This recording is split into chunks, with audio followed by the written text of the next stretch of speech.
প্রথমেই কবিতা উৎসব এডুকেশনের সকল দর্শক বন্ধুদের শুভেচ্ছা, প্রীতি, নমস্কার ও সালাম জানিয়ে আরম্ভ করছি আজকে নির্বাচিত কবিতা পাঠ। আজকের শিরোনামে রয়েছে বরাক উপত্যকার কবি সত্যজিৎ নাথের কবিতা। কবি সত্যজিৎ নাথের কবিতা। কবি কবিতার পাশাপাশি গল্প লিখে চলেছেন। তার গল্পগ্রন্থের নাম অতঃপর ভালোবাসা। 8টি গল্প নিয়ে বইমেলায় প্রকাশিত হয় কলকাতায়। তার গল্পের বিষয় অতি সাধারণ হয়ে থাকে না, গভীরতা থাকে এবং গল্পের ভেতরে তিনি ভালোবাসার নানান সংঘাত তুলে ধরেন। কবিতাও তাই। তার কবিতা গ্রন্থের নাম ভালোবাসার মিতা। অভিযান পাবলিশার থেকে প্রকাশিত হয়েছে।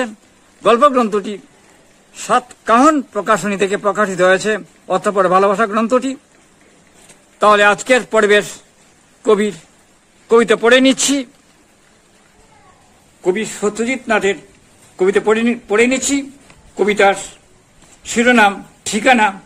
কবি ছোট ছোট কবিতার ভেতর দিয়ে তার অভিব্যক্তি প্রকাশ করেন। কবিতার আঙ্গিকে বলতে গেলে তাই। কবিতার শিরোনাম ঠিকানা। রাস্তা হারায়নি আজও, শুধু সঙ্গ দেওয়া তুমি হারিয়েছ।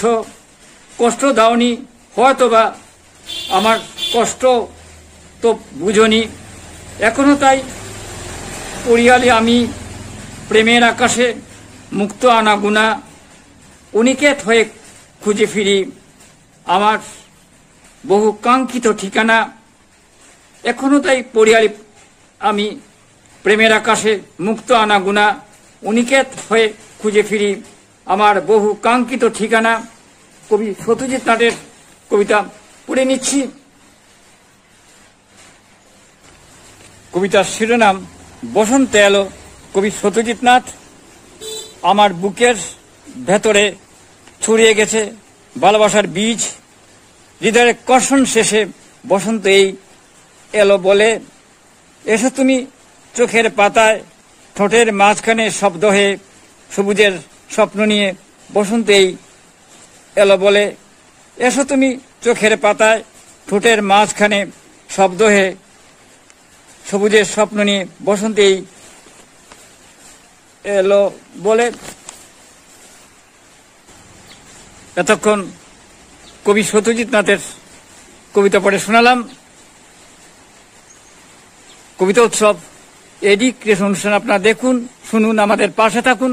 প্রকৌশলগত অনেক ত্রুটি থাকা সত্ত্বেও, উপস্থাপনার অনেক খামতি থাকা সত্ত্বেও দেশে বিদেশের অনেক দর্শক এই অনুষ্ঠান দেখে থাকেন। কেবলমাত্র নান্দনিক গুণ এবং বিষয় বৈচিত্র্যের জন্য আপনি দেখুন, পরামর্শ দিন, দেখতে থাকুন, ভালো লাগবেই। কবিতা হলো সুস্থভাবে বেঁচে থাকার অক্সিজেন। দেখতে থাকুন, ভালো লাগবেই। নমস্কার।